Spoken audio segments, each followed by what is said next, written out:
요한계시록 16장 1절. 또 내가 들으니 성전에서 큰 음성이 나서 일곱 천사에게 말하되 너희는 가서 하나님의 진노의 일곱 대접을 땅에 쏟으라 하더라.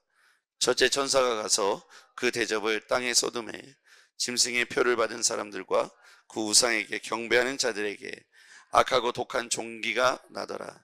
둘째 천사가 그 대접을 바다에 쏟음에 바다가 곧 죽은 자의 피같이 되니 바다 가운데 모든 생물이 죽더라. 셋째 천사가 그 대접을 강과 물 근원에 쏟음에 피가 되더라. 내가 들으니 물을 차지한 천사가 이르되 전에도 계셨고 지금도 계신 거룩하신 이여 이렇게 심판하시니 의로우시도다. 그들이 성도들과 선지자들의 피를 흘렸으므로 그들에게 피를 마시게 하는 것이 합당하나이다 하더라. 또 내가 들으니 제단이 말하기를 그러하다. 주 하나님 곧 전능하신 이시여 심판하시는 것이 참되시고 의로우시도다 하더라. 넷째 천사가 그 대접을 해 쏟음에 해가 권세를 받아 불로 사람들을 태우니 사람들이 크게 태움에 태워진지라. 이 재앙들을 행하는 권세를 가지신 하나님의 이름을 비방하며 또 회개하지 아니하고 주께 영광을 돌리지 아니하더라. 또 다섯째 천사가 그 대접을 짐승의 왕좌에 쏟으니 그 나라가 곧 어두워지며 사람들이 아파서 자기 혀를 깨물고 같이요 아픈 것과 종기로 말미암아 하늘의 하나님을 비방하고 그들의 행위를 회개하지 아니하더라. 아멘. 오늘 본문을 읽으면서 느꼈던 생각 중에 하나는 하나님이 심판을 하시는데 가장 중요하고 가장 그들이 자랑스러워하고 그들이 가장 사랑하는 것으로 악인들에 대하여 심판하신다. 또 출애굽기에 나오는 출애굽시 바로가 출애굽하여 그 이스라엘 민족을 출애굽을 허락하지 않잖아요. 그때 하나님께서 마지막에 그들에게 내리신 재앙이 장자의 재앙입니다. 이 재앙 10가지의 내려짐이 오늘 보면 물이 변해서 피가 된 사건이나 그 뒤에도 하나님께서 이렇게 심판하신 내용들을 보면 그 첫째 대접, 둘째 대접, 셋째 대접 이렇게 나오는데요. 첫째 천사, 둘째 천사, 셋째 천사, 넷째 천사 심판의 내용들을 보면 그들이 가장 사랑하고 필요하고 사랑스럽게 여기며 자랑스럽게 여기는 것들을 인하여서 하나님이 심판하신다는 것을 알 수가 있습니다. 오늘 바로가 이스라엘 백성들을 출애굽을 거부했던 것처럼 10가지 재앙이 임했잖아요. 심판하시는 것을 통해서 이런 내용들이 비슷하게 반복되는 사실을 볼 수가 있습니다. 자, 1절부터 한번 보겠습니다. 또 내가 들으니 성전에서 큰 음성이 나서 일곱 천사에게 말하되 너희는 가서 하나님의 진노의 일곱 대접을 땅에 쏟으라. 그랬더니 첫째 천사가 가서 그 땅에 첫 번째 대접을 쏟는데 그때 보면 2절에 보니까 짐승의 표를 받은 사람 그 우상에게 경배하는 자들에게 악하고 독한 종기가 나더라. 짐승의 표를 받은 사람, 우상에게 경배하는 사람. 성경에서 보면 이 요한계시록에 보면 참고 인내하고 견딘 자들에게 주는 상이 있고 그리고 짐승과 용과 우상에게 절한 자들에게는 최후의 심판이 함께 임한다는 사실을 알 수가 있습니다. 그래서 짐승의 표를 받은 사람, 그 우상에게 경배하는 사람에게 악하고 독한 종기가 난 사건. 이것은 악하고 독한 종기는 사실 어디에도 날 수가 있고 온몸에 날 수 있는데 자신이 짐승의 표를 받았는지 우상에게 경배했는지 안 했는지는 우리가 일상에서 잘 알 수가 없지 않습니까? 그 자리에 있지 않으면. 그런데 몸에 종기가 나는 것, 온몸에 종기가 나니까 손과 발이든 얼굴이든 나는 것을 통해서 그가 악한 종기가 남을 통해서 짐승의 표를 받은 사람이라든지 우상에게 경배한 사람이라든지 이렇게 다 드러나게 된다는 것이죠. 그러니까 하나님 앞에 숨길 수가 없다는 겁니다. 마지막까지 인내한 사람들은 이때 표가 나겠죠. 마지막까지 견디고 표를 받지 않고 우상에게 경배하지 않았을 때에는 얼마나 심한 핍박과 그런 정치적인 또 경제적인 그 사회에서 핍박과 조롱과 멸시를 당했을까요? 그래서 여러분, 마지막 때에 짐승의 표를 받지 않고 우상에게 경배하지 않는다는 것은 단순히 종교적 신념을 지키는 것뿐만 아니라 정치, 종교, 경제적 면에서 이 악한 짐승의 표, 그러니까 당시에 짐승과 그 우상, 아까 말했지만 정치, 경제, 종교, 사회 전반에 있어서 이렇게 마지막 때에 믿는 자들이 핍박을 받게 될 것인데, 이 핍박은 단순히 그냥 내가 거부한다는 의미가 아니라 박해가, 즉 여러 면에서 경제적인 면이나 정치적인 압박이 우리 가운데 실제로 임할 수 있다는 거예요. 그렇기 때문에 견디고 또 이겨내고 참는 것이 결코 쉬운 것이 아닙니다. 그래서 하나님이 이때 악한 종기로, 악하고 독한 종기로 드러나게 하실 때 의인들은 몸에 이제 종기가 없을 거 아닙니까? 그때 하나님께서 그때 분별력이 되는 거잖아요. 평소에는 드러나지 않았던 그들이 의롭게 살았는지 또는 짐승의 표를 받거나 우상에게 경배하지 않는지에 대해서 드러나지 않았지만 마지막 때 심판의 결과가 악한 종기로 몸에서 드러날 때, 손과 발, 얼굴에 드러날 때 감추어 두었던 심판의 기준이 드러나게 되는 것이죠. 그러면서 전능하신 이의 심판에 대해서 우리는 두려울 수도 있지만 의인들에게 있어서는 그때 비로소 하나님 앞에서 참고 견디고 인내한 것에 대한 보상과 상을 얻게 되는 것입니다. 그래서 7절 이하에 한번 볼게요. 7절 이하 같이 읽어보겠습니다. 시작. 또 내가 들으니 제사장이 말하기를 그러하다. 주 하나님 곧 전능하신 이여 심판하시는 것이 참되시고 의로우시도다 하더라. 아멘. 심판하는 것이 참되시고 의로우시다. 견디고 이겨낸 사람들에게는 이 심판하시고 또 심판하시는 것이 의로운 자들에게는 하나님 앞에 영광과 찬송을 올려드릴 때이고, 견디지 못하고 우상에게 경배하고 짐승의 표를 받은 자들에게는 악하고 독한 종기가 몸에 나면서 그들이 참고 인내하지 못한 것을 후회할 때가 되는 것이죠. 그래서 우리는 악인들이 잘 되는 것 같지만 결코 심판을 피해갈 수 없다. 그래서 이 심판하는 것이 참되고 의롭다라는 것은 견뎌낸 자들에게는 상해의 기회가 될 것이고, 견뎌내지 못하고 굴복하고 우상에게 경배한 자들에게는 심판의 때가 되는 것이니 이것이 의롭고 정의롭다는 것입니다.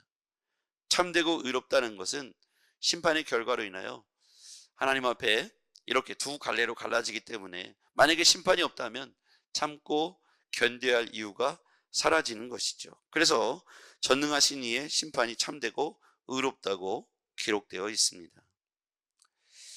네, 두 번째 천사, 세 번째 천사가 대접을 쏟을 때 나타난 현상이 있었습니다. 이것이 출애굽의 피해 심판과 비슷한, 피해 재앙과 비슷한 맥락입니다. 3절 보겠습니다. 둘째 천사가 그 대접을 바다에 쏟음에 바다가 곧 죽은 자의 피같이 되니 바다 가운데 그 생물이 죽더라. 셋째 천사가 그 대접을 강과 물 근원에 쏟음에 피가 되더라. 여기 보면 바다 그리고 물 근원에 각각 대접을 쏟았더니 그 바다가 모든 생물이 죽고 강과 물 근원에 쏟음에 피가 되어서 그 물을 마실 수 없고 또 그 물로 배를 띄울 수도 없게 된 것이죠. 지난번에도 얘기했지만 이 짐승이 로마에서부터 오는 정치 세력이지 않습니까? 그럼 배를 타고 오잖아요. 해로를 지나옵니다. 그리고 그 당시에는 이 무역을 하거나 경제적인 이권을 갖고 있는 사람들이 스스로 수로를 파서 그 수로로 물건을 나르고 했다는 사실을 알 수가 있어요.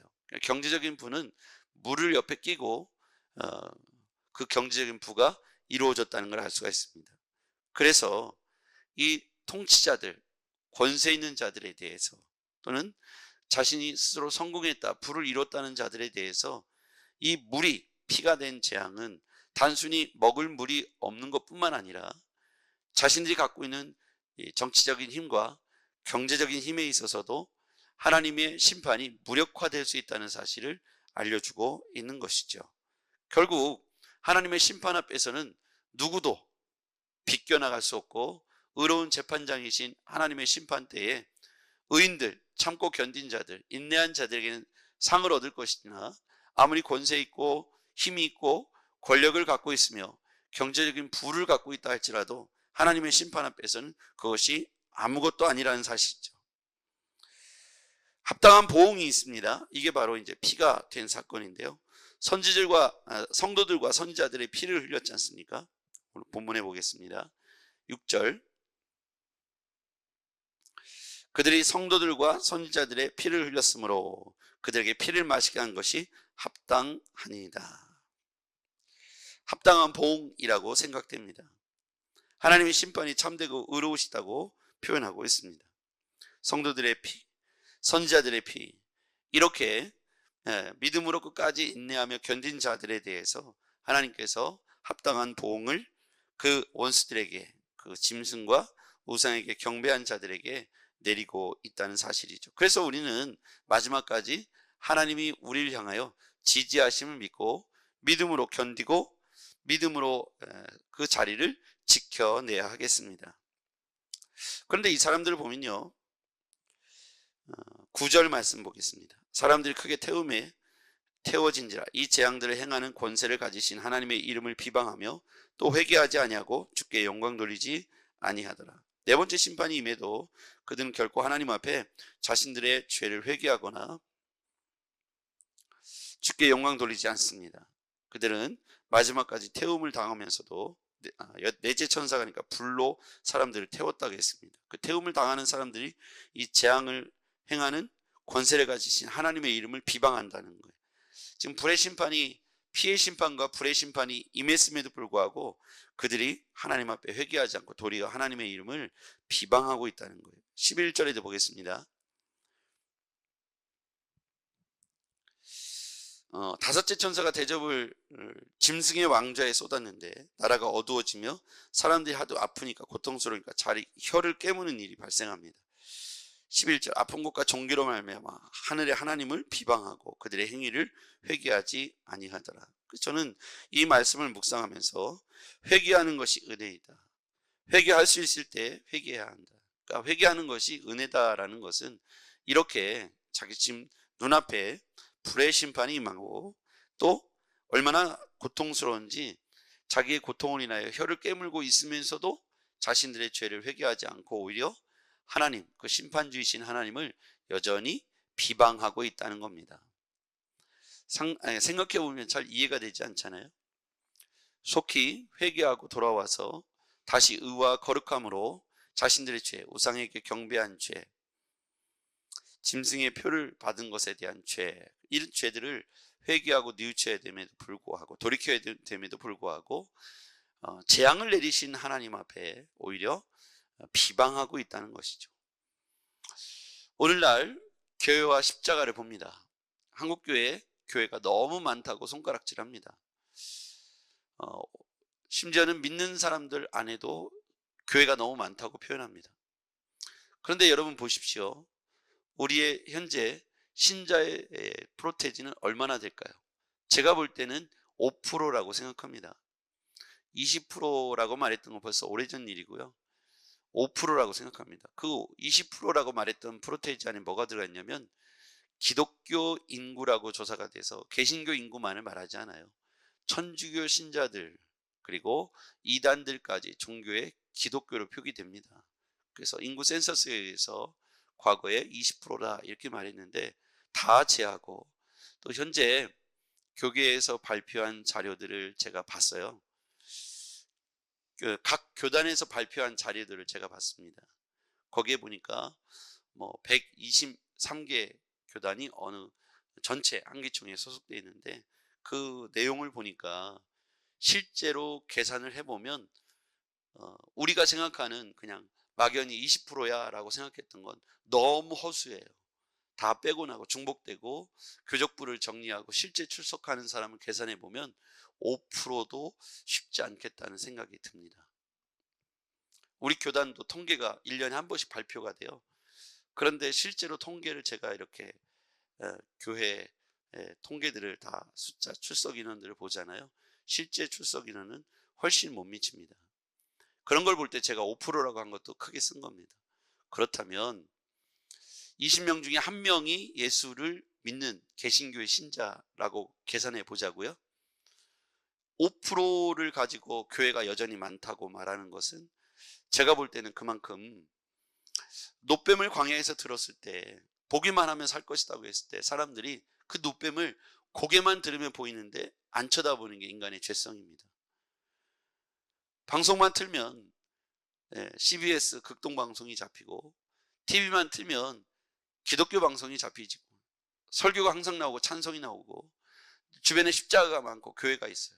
문을 열고 들어가 기도할 수 있는 교회가 사실은 반경 100m, 200m 안에 있습니다. 세종시를 가보니까 한 빌딩 안에 교회가 3개, 4개씩 들어가 있어요. 비난하는 사람 많습니다. 왜 이렇게까지 해야 되는가? 그런데 제가 말씀드리지 않습니까? 마지막 때가 되면 더 점점 신자의 수가 줄고요. 기도할 수 있는, 회개할 수 있는 시간이 얼마 남지 않았는데도 하나님을 비방하고 있습니다. 하나님을 비난하고 있습니다. 신자들마저 거기에 동조하고 있습니다. 여러분, 우리는 정신을 바짝 차려야 합니다. 회개할 수 있는 것이 은혜이고, 예배할 수 있는 것이 은혜이고, 기도할 수 있는 것이 은혜이고, 봉사할 수 있는 것이 은혜인 줄 믿습니다. 누구에게나 보편적으로 기회를 주잖아요. 지금 누구에게나 이 기회가 열려 있지만 아무나 신자가 될 수 없더라고요. 일단 성령으로 하지 않고는 예수 그리스도를 주로 할 수 없다는 거예요. 그러니까 여러분, 회개하는 것이 왜 은혜인가? 하고 싶어도 못한다니까요. 믿고 싶어도 안 믿어지고요. 그러면서 이렇게 말합니다. 성경이 믿어지지 않는다, 이해가 되지 않는다라고 표현합니다. 왜 하나님만 믿어야 되느냐? 이렇게 말을 하죠. 이렇게 신들이 많은데 왜 꼭 하나님만 믿어야 되느냐? 이스라엘 그리고 기독교인들은 너희들은 너무 외골수다, 이기적이다. 왜 하나님만이 구원이 있다고 말하느냐? 왜 예수만 믿어야 구원받는다고 말하느냐? 남들은 다 이것도 저렇고 이것도 저렇고 다 믿어도 구원받는다고 그러고 우주가 하나라고 말하는데 왜 개신교 너희들만 그렇게 유일하게 하나님만이 구원이 있다고 말하느냐? 이거의 싸움이죠. 그렇죠? 진리를 모르면 보편적 구원론, 모든 것에는 생명과 구원이 있다고 말하는 우주적 구원론, 사람들에게 와, 저 사람이 참 종교인이요 라고 칭찬 들을지는 모르나 그것이 바로 짐승의 표, 우상에게 경배하는 자들의 모습이라는 것이죠. 그래서 신앙을 지켜낸다는 것은 단순하거나 결코 쉬운 문제는 아닙니다. 여러분, 회개할 수 있는 것이 은혜입니다. 그리고 마지막에 심판이 있는 것은 참되고 의로우신 겁니다. 이렇게 심판하시니 참되고 의롭다라고 천사들이 표현하고 있는 것처럼 심판은 믿는 자들에게 있어서 악하고 독한 종기가 난 사람은 이미 짐승의 표와 우상에게 경배한 자들이에요. 근데 그때까지는 표가 안 나지만 견디고 견딘 자들에게는 그런 일이 벌어지지 않았다는 거죠. 하나님은 마지막 때에 구별되게 하실 겁니다. 견뎌낸 자들이 허망하게 하시지 않고 믿음으로 견뎌내고 의로운 자리를 지켜내고 하나님의 이름을 위하여 수고하고 애쓴 이들에 대해서 하나님께서 마땅한 칭찬을 주실 것이고 상을 주실 것이며 면류관 상급을 얻게 하실 줄 믿습니다. 반대로 변질되고 하나님의 이름을 욕하며 비방한 자들에게는 그에 상응한 보응이 있을 것이라는 것이죠. 그래서 우리는 끝까지 믿음으로 견뎌내시고 현재의 자리를 지켜내시길 바랍니다. 유혹과 미혹에 넘어가지 마시고 믿음으로 승리하고 단호하게 예수 그리스도의 이름으로 승리하는 우리가 되길 바랍니다. 기도하겠습니다. 전능하신 아버지, 하나님 아버지, 오늘 우리가 믿음의 자리를 견디고 지켜내는 것이 결코 쉽지 않습니다. 유혹과 미혹과 핍박과 조롱이 있습니다. 그러나 말세의 신자들이 끝까지 견디고 견딘 자들에게 하늘의 면류관 상급과 하나님께서 주시는 악인에 대한 보응과 의인에 대한 상을 기억하면서 끝까지 믿음으로 우리의 자리를 견디고 믿음으로 회개하고 믿음으로 견뎌내고 지켜낼 수 있도록 도와주시옵소서. 예수님의 이름으로 기도했습니다. 아멘.